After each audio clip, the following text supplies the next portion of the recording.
Welcome to the Slop Temple. We pray this video helps. You start by making sure the app can behave predictably, so update iOS and open Calendar now.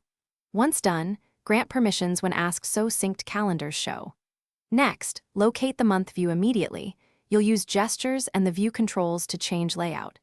Make sure you have at least one calendar with events visible so changes are obvious. Don't linger in settings. Open the Calendar app and get to the visible month grid to begin the layout change process. You'll now perform the core layout change. Use pinch gestures on the month grid to zoom into day view and back out to year view. This is the most direct way to change layout quickly. Once in day view, swipe horizontally or tap the day header to move between days. If you prefer an agenda list, tap the list or search icon to reveal events in chronological order. Make sure to practice the pinch once or twice. It's the simplest, tactile way to alter the calendar's layout.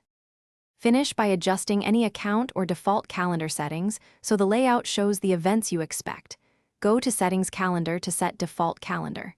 If events vanish after changing layout, make sure Account Sync is enabled in Settings Accounts.